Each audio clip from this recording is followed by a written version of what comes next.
Hello, ladies and gentlemen, and welcome to the Discriminating Gamer. I'm dating an anesthesiologist. I bet she's a real gas. Not that I'm conscious of, but she's a total knockout. Ladies and gentlemen, today we're going to go ahead and take a look at ancient civilizations of the Middle East from GMT Games.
We'll get back to the review in just a moment. I want to take a minute to ask you to check out my other channel, that is Cody Carlson, PhD, where we talk about history, books on history, military history. I even post some of my lectures for my classes on there. Please check that out. Please subscribe to that channel. And now, back to the review.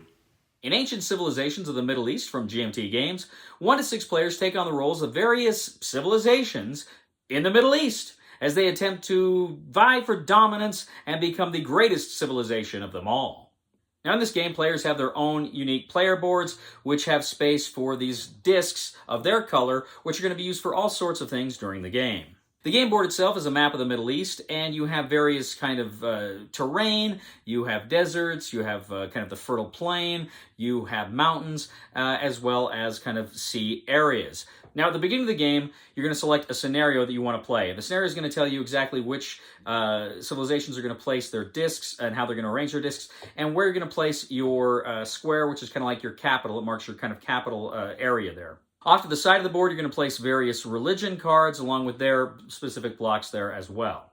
Now, depending on how many discs you have kind of stacked in a particular region, it's going to say whether 1 is a camp, 2 is a settlement, 3 is a city. And that's going to matter going forward because they do different things. Now, every round, you're going to make sure if you have any mountain places, you can place, if you've had it since the last turn, you can place a cube on it. And the cube is kind of just an extra defensive power. If somebody tries to move in, they're going to lose the cube before you lose one of your discs.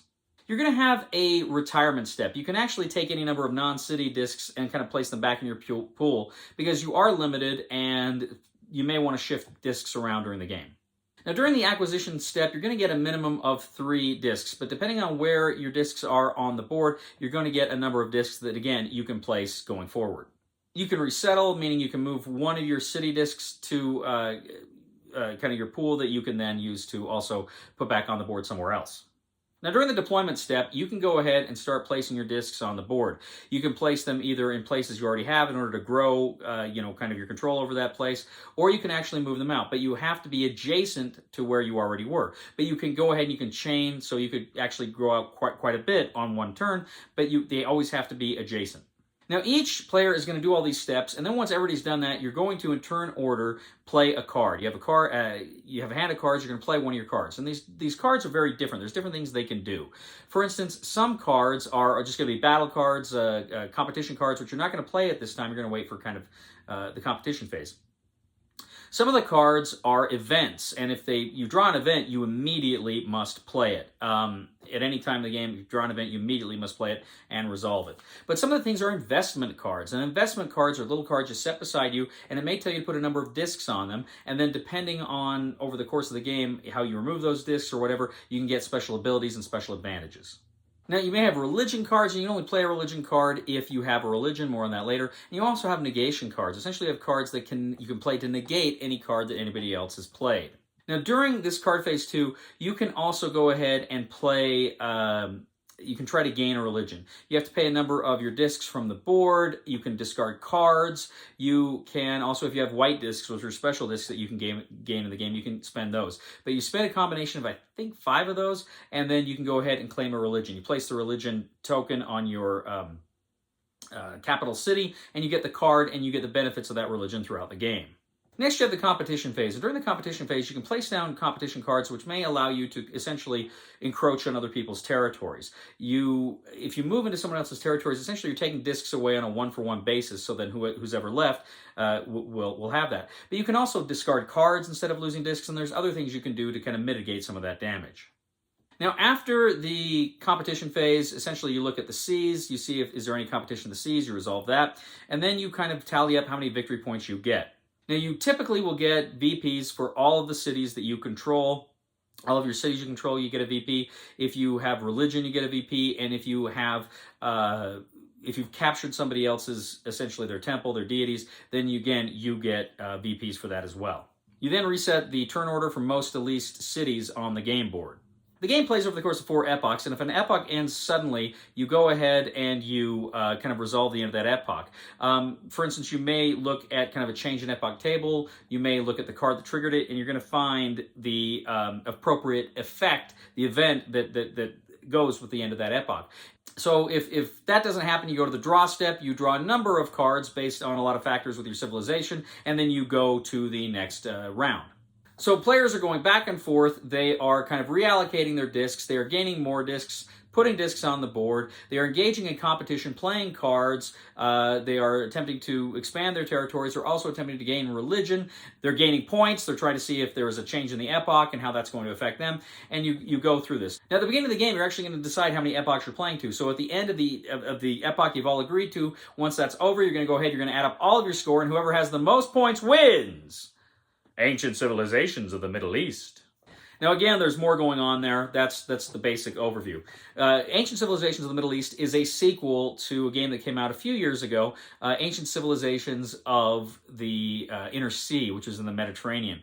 And this one, of course, is very similar in a lot of respects, but it takes place in the Middle East. Some of the differences are the terrain. There's different terrain here. There was not in the Inner Sea. And, of course, you have religions, which are new. You had, I can't remember the other system that was in the original one, but in this one, it's religion. And so I played that first one, and I really enjoyed it a lot. Didn't get a chance to get it much to the table because it looks pretty intimidating, and it's not. But I got this one out with some friends, and we played it the other day.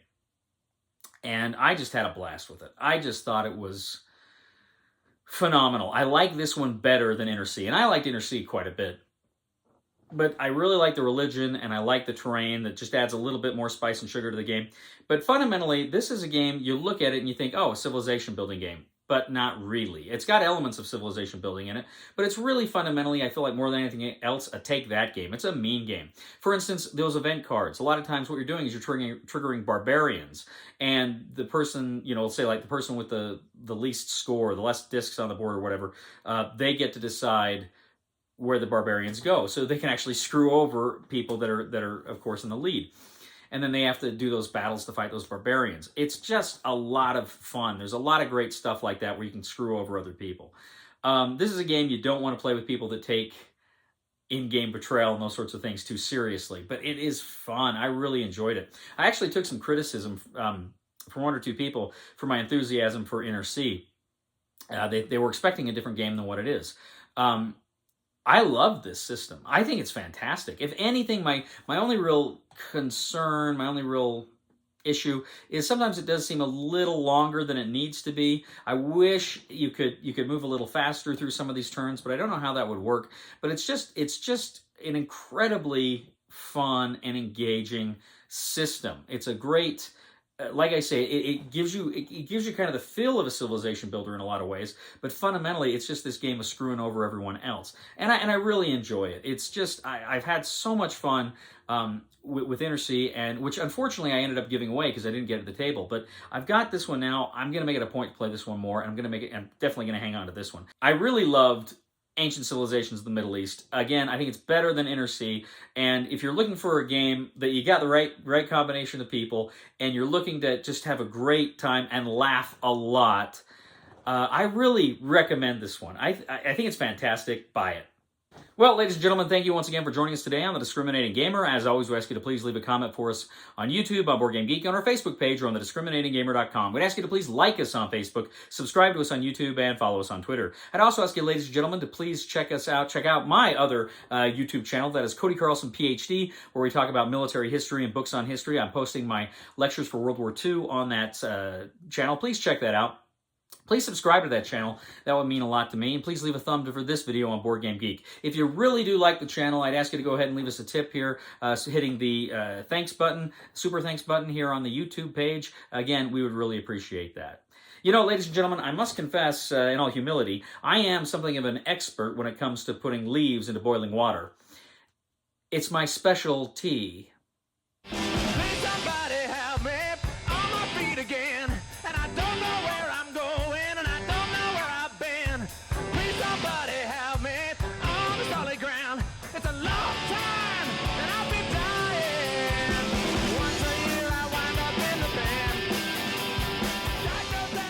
Southwest Pacific Theater down to Papua New Guinea. Ooh, good shot.